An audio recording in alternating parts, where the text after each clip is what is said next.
فضيحة تهز مدرسة في أوميو والعنوان قوائم اغتصاب. هذا الفيديو موجه لجميع الأهالي اللي عندهم أطفال بالمدارس، لأنه يلي صار خطير.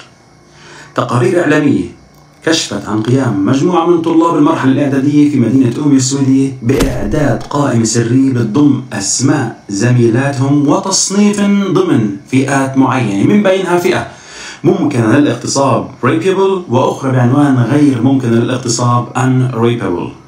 وفقا لصحيفة فيستربوتن تم إعداد هذه القائمة خلال حصة دراسية من قبل بعض الطلاب الذكور، واحتوت أيضا على أسماء بعض المدرسات والمدرسين الذكور، حيث تم تصنيف الرجال وفق مظهرهم الخارجي، بينما تم تصنيف الفتيات والمدرسات وفق تقييمات مهينة جدا. إدارة المدرسة بتقول نحن نتأسف بشدة لهذا السلوك، ولكن هذه القائمة أثارت موجة من الغضب بين الطالبات يلي شعروا بالإهانة والخوف بعد انتشارها داخل المدرسة. فيما أكدت إدارة المدرسة أنه بدأت تحقيقات في الحادث معربة عن أسفها العميق لوقوع مثل هيك تصرف غير مقبول.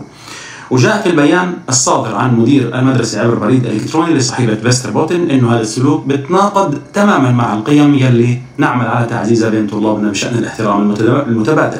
ومن الإيجابي أنه بعض الطلاب بادروا بإبلاغ الإدارة عن القائمة. أولياء الأمور انتقدوا المدرسة لعدم إبلاغهم. ثغرة كبيرة من إدارة المدرسة، كيف حصل هيك شيء خطير وما بلغت الأهالي؟ فهون تقصير من إدارة المدرسة.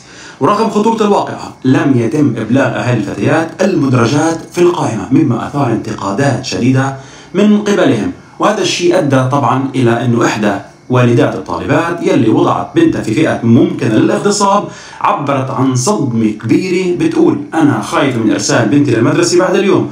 يفترض أن تكون المدرسة بيئة آمنة، ولكن كيف يمكنني الوثوق بذلك الآن؟ من هم هؤلاء الفتيان يلي تسببوا بهذا الأذى وبيحاولوا تنفيذ ما كتبوه في هاي القائمة؟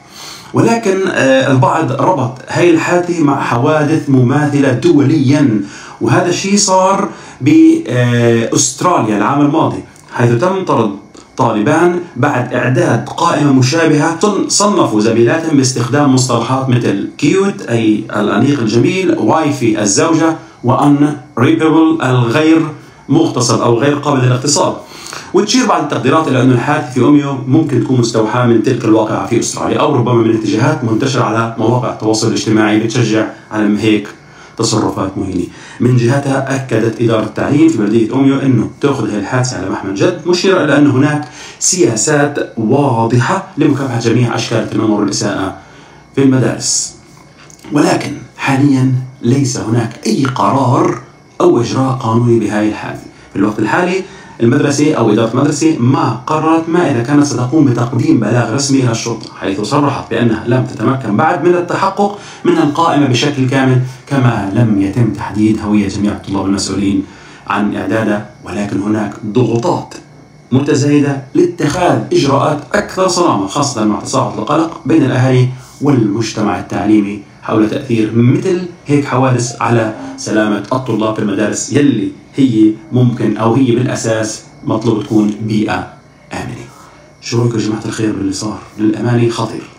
فنبهوا أطفالكم، نبهوا أولادكم، إذا صار معهم أي شيء بهيك أمور بالمدارس عليهم إذا ما بلغوا المدرسة يبلغوا الأهالي، خصوصا إنه المدرسة هاي ما بلغت الأهالي بالحادثة أو بأسماء الفتيات يلي صنفوا ضمن هذول المجموعات.